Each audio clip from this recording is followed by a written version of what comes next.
Hello everyone. इससे पहले मैंने एलपीपी स्टार्ट कर दी थी, लीनियर प्रोग्रामिंग प्रॉब्लम। आज उसका सिंप्लेक्स मेथड के बेसिक कॉन्सेप्ट पढ़ेंगे। नेक्स्ट क्या था, एक तो ग्राफिकल मेथड था, और एक था सिंप्लेक्स मेथड। अगर दो वेरिएबल में आए तो बेस्ट होता है ग्राफिकल मेथड से सॉल्व करें। अगर दो से ज़्यादा है तो अपन ग्राफ दो से ज़्यादा के निकाल ही नहीं सकते, इसलिए उसको सिंप्लेक्स मेथड से पढ़ेंगे। तो आज अपन सिंप्लेक्स मेथड के बेसिक कंसेप्ट पढ़ेंगे। बेसिक कंसेप्ट होते क्या हैं। अब इनको जानने से पहले अपने को क्या चीज़ याद होना चाहिए,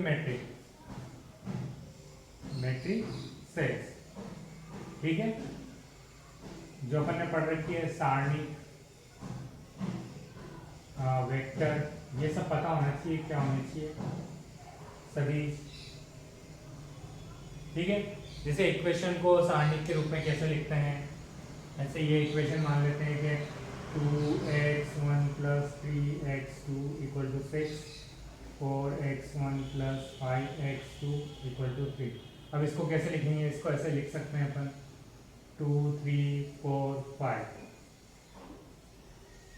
x1 x2 एंड 6 3। ये इसके रूप में लिख दिया। तो यही होता है कि इक्वेशंस को सारणी के रूप में कैसे लिखते हैं, ये अपना मैट्रिक्स रिप्रेजेंटेशन हो जाता है। ठीक है, यहाँ अपने ये काम आएगा क्योंकि अपन मैट्रिक्स के फॉर्म में ही करेंगे सारा काम। तो ये इस टाइप से है। अब इसके अंदर क्या होते हैं, अलग अलग टाइप के वेक्टर्स होते हैं, जैसे नल वेक्टर जिसमें सारे जीरो हो। कोई भी दो वेक्टर बराबर कैसे होंगे, उनके कंपोनेंट्स बराबर हो तो वेक्टर बराबर होंगे। वेक्टर को जोड़ा कैसे जाता है, घटाया कैसे जा सकता है, गुणा कैसे किया जाता है, सब इसमें अपने को पता होना चाहिए। एक होता है लीनियर कॉम्बिनेशन,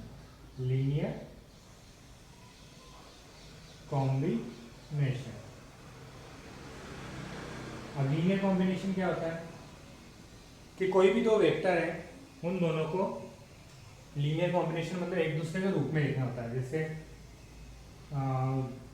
कोई मल्टीप्लाई कर लिया जाए, जैसे ये है 6 9, तो अगर इसको मैं इस टाइप से लिख दूं 3 × 2 और 3, तो ये इसके लीनियर कॉम्बिनेशन के रूप में लिखा हुआ है इस टाइप से।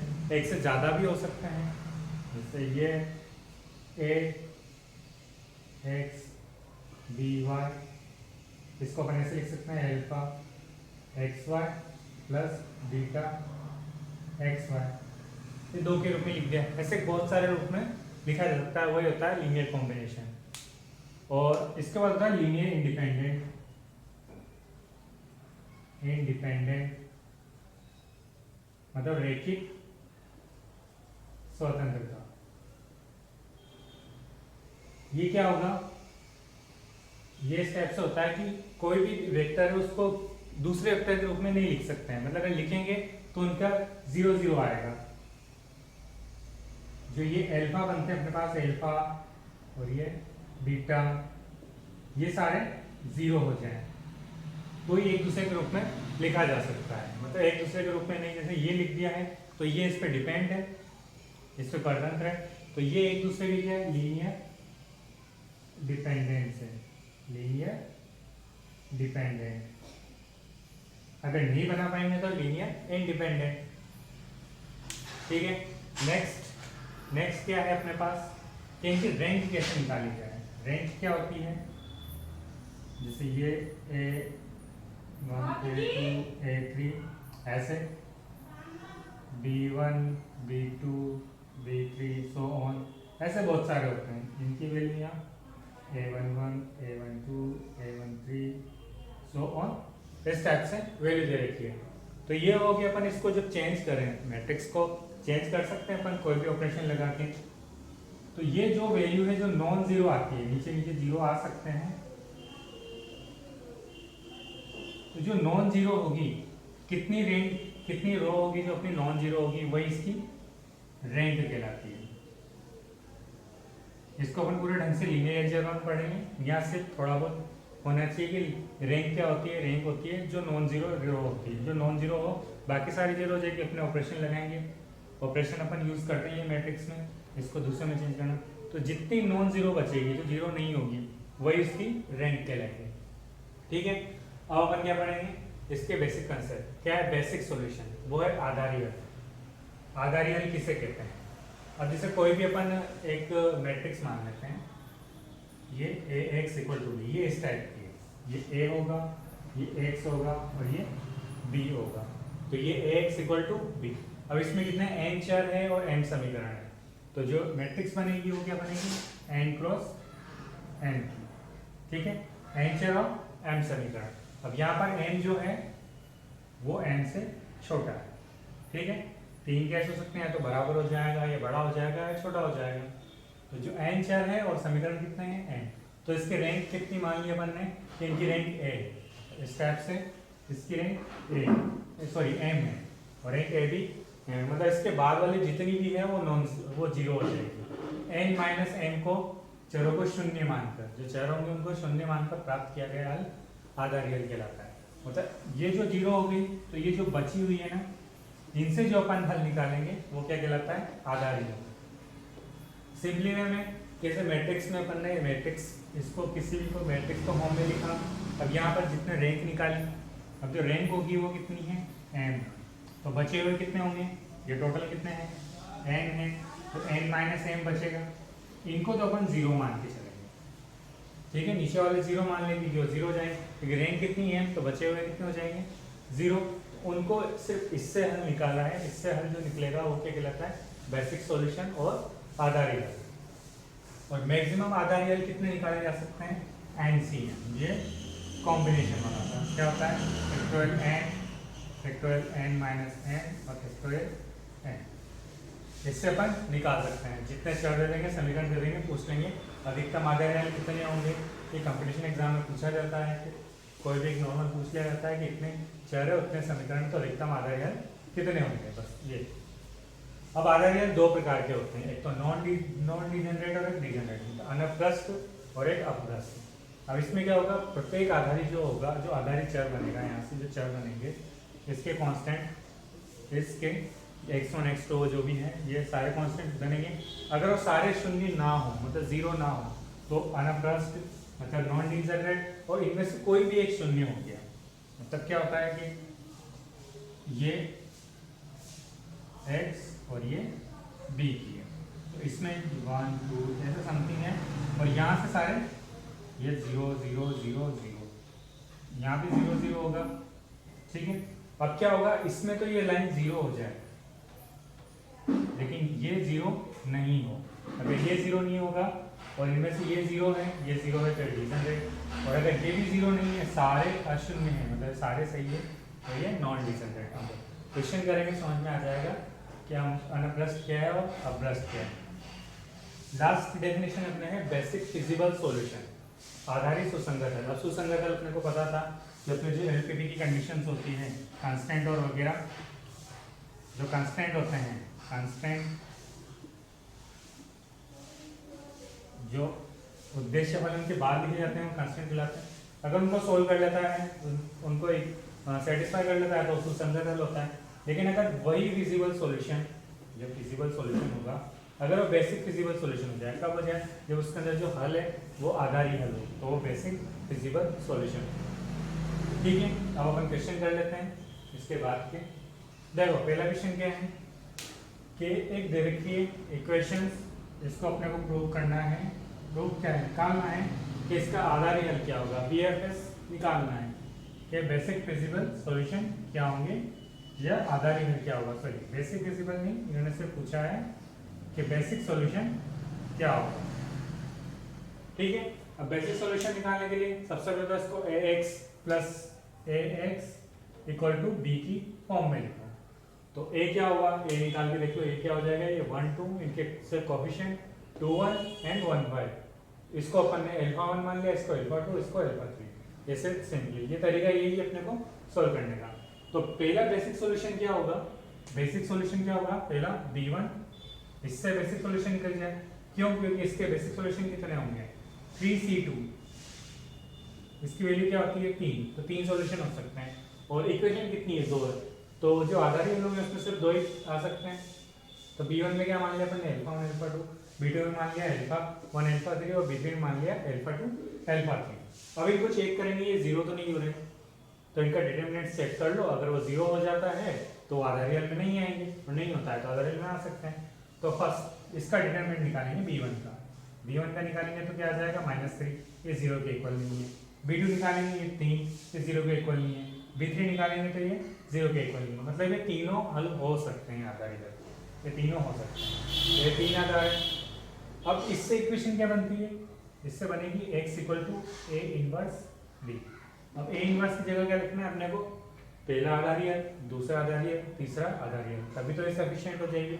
अगर ये इसको सब कर लेती है, अगर ये इसके इक्वल आ जाता है तो ये इसका आधा रियल होगा, वरना नहीं होगा। तो यहाँ पर XB आधा रियल के लिए XB को यूज करेंगे, और ये B इनवर्स B, ये फॉर्मूला होता है अपने को आधा रियल निकालने के लिए, बेसिक सॉल्यूशन निकालने के लिए। तो XB क्या होगा, अब अपने पास एक बेसिक सॉल्यूशन में क्या है, बेसिक में अल्फा 1 अल्फा 2, तो x1 x2 हो जाएगा, वो क्या हो जाएगा XB1 या B इनवर्स B। अब डिटरमिनेंट तो अपन ने निकाल ही रखा है यहाँ पर, फिर ऊपर से एडजॉइंट तो निकालना है, तो ये एडजॉइंट हो जाएगा। एडजॉइंट कैसे निकालते हैं कि इन दोनों को इंटरचेंज करते हैं, जैसे ये रहा कहाँ पर है, इन दोनों का निकालना है अपने को। इन दोनों को इंटरचेंज करो, अगर 2/2 में है और दोनों पे इन दोनों पे साइन चेंज कर दो। तो यहाँ पे ये क्या है, इन दोनों को इंटरचेंज किया तो वापस 1 1 ही मिलेगा, इन दोनों का साइन चेंज किया तो -2 और डिटरमिनेंट क्या है 1/-3 अपॉन, इसको b से मल्टीप्लाई करना है। b क्या है 4 5, इससे मल्टीप्लाई करेंगे आएगा 2 1। ऐसे ही XB2 B2 इनवर्स B, यहाँ पे देख लो कि इनको लेना है, एक तो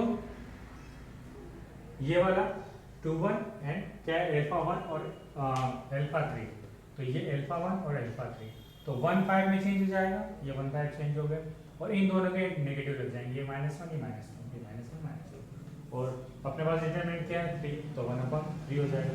इससे मल्टीप्लाई किया तो 5 -1 आएगा।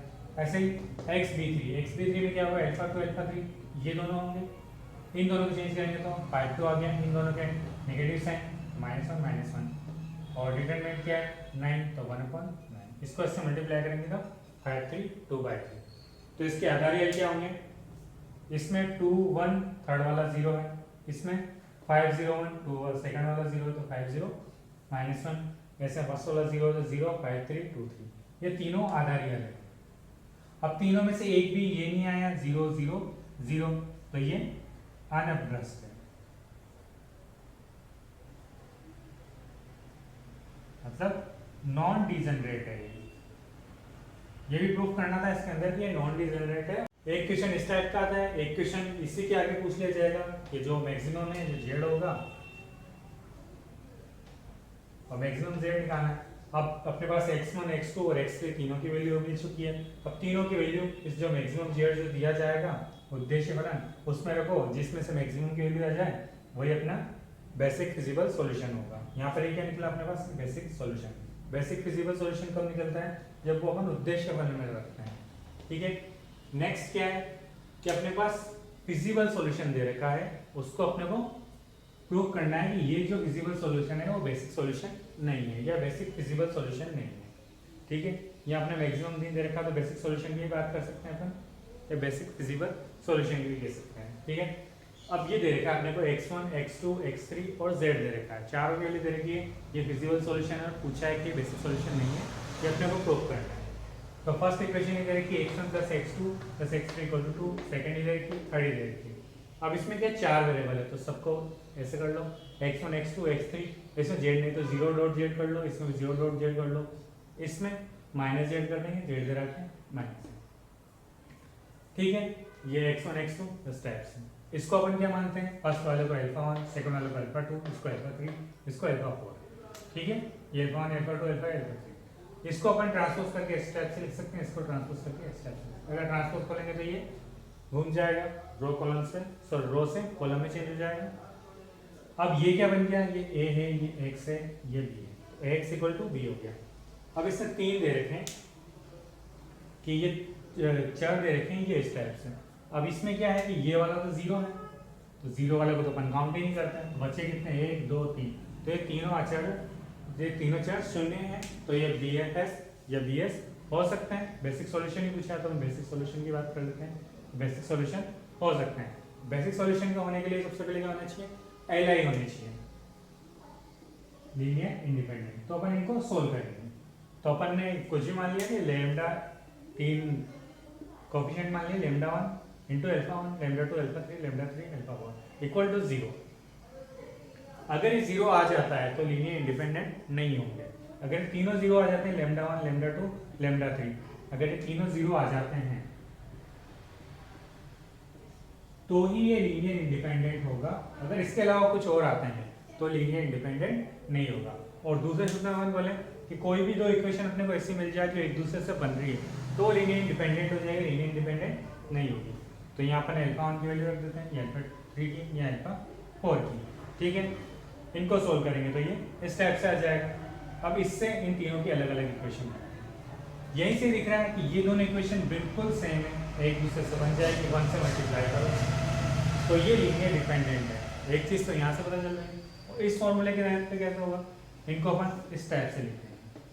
अब यहाँ पर क्या, अगर लेमडा की वैल्यू -1 रख दें, लेमडा की वैल्यू 1 रख दें और लेमडा 3 की वैल्यू 2 रख दें तो ये सब 1 हो जाएंगे, इक्वल हो जाएंगे। तो ये एल आई नहीं होंगे क्योंकि अपने को क्या चाहिए 0, और यहाँ पर वैल्यू क्या आई है सबकी 0 के अलावा आ गई, तो ये एल आई नहीं है, तो ये बेसिक सॉल्यूशन नहीं होगा। अगर बेसिक सॉल्यूशन नहीं है तो बेसिक फिजिकल सॉल्यूशन भी नहीं होंगे, ठीक है। ये 2 या 3 टाइप के क्वेश्चन आते हैं, इसमें इससे ज़्यादा नहीं। अब नेक्स्ट अपन पढ़ते हैं कॉन्वेक्स सेट। देखो कॉन्वेक्स सेट में सबसे पहले क्या है, लाइन। और लाइन को कैसे रिप्रेजेंट करेंगे कि एक्स ऐसे पॉइंट है, उसको x1 और x2 के रूप में रिप्रेजेंट करेंगे कि x कैसा होगा कि x lambda x1 1 minus lambda x2। अगर इस टाइप का है तो ये लाइन की इक्वेशन होगी। सेम लाइन सेगमेंट, ये रेखा और ये रेखा खंड, ठीक है। रेखाखंड कब होगा, जब x की वो सेम लाइन की तरह होगा, लेकिन जो लेमडा की वैल्यू होगी वो 0 से 1 के बीच में होगी। यहाँ लेमडा की वैल्यू जो है वो रियल नंबर पे कहीं पे भी हो सकती है, लेकिन यहाँ 0 से 1 के बीच में होगी। रेखाखंड का इसलिए यूज किया कि कॉन्वेक्स सेट रेखाखंड पर डिपेंड करता है। अब कॉन्वेक्स सेट क्या होगा कि जो x1 है वो किसी एरिया में, मतलब इसमें से कहीं c, ये c है, इसमें से x1 लिया और x2 लिया, तो जो x आएगा वो भी c में c का ही होना चाहिए। जो रेखाखंड मिलेगा अपने को वो भी पूरी तरह c में ही होना चाहिए। x क्या है, lambda x1 plus 1 minus lambda x2, 0 से लेमडा क्या 0 से 1। तो मतलब क्या है कि कोई भी दो बिंदु लिए जाएं किसी भी समुच्चय में से तो वो उसी के अंदर आना चाहिए, ठीक है। कैसे एग्जांपल हम देख सकते हैं, जैसे ये ले लिया। अब इसमें से कहीं से भी दो बिंदु लें, अगर उसमें रेखाखंड खींचेंगे तो वो इसी में आएगा। ये क्या हो जाएगा, ये भी कॉन्वेक्स होगा। इसी टाइप से अपन इस टाइप का ले सकते हैं। अब अगर इसे इसमें यहाँ से यहाँ तक के दो बिंदु लिए तो ये कॉन्वेक्स कहलाएगा। लेकिन कई बार क्या होता है, अगर अपन यहाँ से यहाँ के बिंदु तो ये हिस्सा बाहर रह गया, तो ये कॉन्वेक्स नहीं है, ये कॉनकेव है, ठीक है। मतलब ये क्या अवमुख है और ये अवमुख नहीं है। इस टाइप का ले सकते हैं अपन, ये बीच का एरिया ले रहे हैं। इनमें से कोई भी दो पॉइंट लो, मान लिया एक पॉइंट यहाँ लिया, एक पॉइंट यहाँ लिया, इसको मिलाएंगे तो ये बीच का एरिया छूट गया, तो ये कॉनकेव है, कॉन्वेक्स नहीं है। तो जो रेखाखंड अपन लेंगे वो पूरी तरह से उसी एरिया में होना चाहिए जहाँ से अपन ने दो बिंदु लिए हैं, ठीक है। एग्जाम में क्वेश्चन इस टाइप से आता है कि कोई भी इक्वेशन दे दी जाएगी, कुछ एरिया दे दिया जाएगा, समुच्चय दे दिया जाएगा, तो प्रूव करना होगा कि वो कॉन्वेक्स है या कॉनकेव है या कॉन्वेक्स है। तो इस टाइप से क्वेश्चन दिया हुआ है कि जो x है वो x1 x2 x3 है और ये कंडीशन लगाई हुई है, इससे अपने को बनाना है, ठीक है। अब ये बनाना है तो अपन एक x मान लेते हैं, कैपिटल X और कैपिटल Y। तो x क्या हो जाएगा, ये इस टाइप से कंडीशन होगी और y के लिए कंडीशन ये होगी। तो अपने को प्रूव करना है कि s, तो s ये होगा कि lambda x plus 1 minus lambda y। कोई भी दो बिंदु इससे पूरा अपना ये s जनरेट हो जाएगा, ये 1 होना चाहिए, मतलब नेगेटिव। अब क्या करना है, ये lambda x1 x2 x3 1 minus lambda y1 y2 y3, इसको प्लस करेंगे ये और ये। नेक्स्ट कंडीशन क्या होनी चाहिए इन तीनों पे, ये वाली। तो यहाँ पर x1 की जगह क्या है, ये है, यहाँ पर x2 की जगह ये है, यहाँ पे x3 की जगह ये है। तो इसका स्क्वायर इसका स्क्वायर इसका स्क्वायर किससे छोटा होना चाहिए, 1 से। तो पहले अपन इसका स्क्वायर करते हैं, ये फर्स्ट का स्क्वायर, ये सेकंड स्क्वायर, थर्ड स्क्वायर। अब इसमें होल स्क्वायर करेंगे तो लेमडा x1 प्लस यहाँ से x2 यहाँ x3 ये आएगा, कॉमन ले लिया लेमडा स्क्वायर, यहाँ से 1 माइनस लेमडा स्क्वायर कॉमन ले लिया, और ये 2ab वाली फॉर्म। ठीक है, ये a स्क्वायर, ये b स्क्वायर और ये 2ab वाली फॉर्म।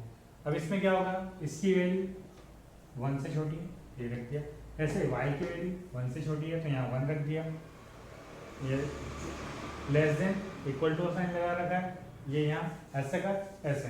अब लाग्रांज इक्वेशन क्या कहती है, ये भी 1 से छोटा होगा, तो यहाँ से 1 से छोटे की लगाएगी, ये लेमडा स्क्वायर हो जाएगा, इसको होल स्क्वायर खोलेंगे ये हो जाएगा, ये 2 लेमडा माइनस 2 लेमडा स्क्वायर, और ये 1 की जगह 1 रख दिया। अब इसमें क्या होगा, ये 2 लेमडा स्क्वायर इससे कैंसिल, ये plus 2 lambda minus 2 lambda cancel, ये 1 हो गया। इसका मतलब क्या, जो अपन ने स्टार्ट किया था lambda x 1 minus lambda y, ये 1 से छोटा है, इसका मतलब ये एस में आ गया, ये एस में आ गया, पूरे एस को करता था, तो एस क्या होगा, कॉन्वेक्स सेट कहलाएगा। ठीक है, ये कॉन्वेक्स सेट है, बेसिक कंसेप्ट है इसके। फिर सॉल्यूशन क्या होता है, बी एस क्या होता है, बी एफ एस क्या होता है। नेक्स्ट क्लास में अपन सिंप्लेक्स की चेक करेंगे कि सिंप्लेक्स स्टार्ट होता कैसे, करते कैसे हैं, उसकी जो मेन प्रोसेस है वो है क्या। ठीक है, आज के लिए इतना।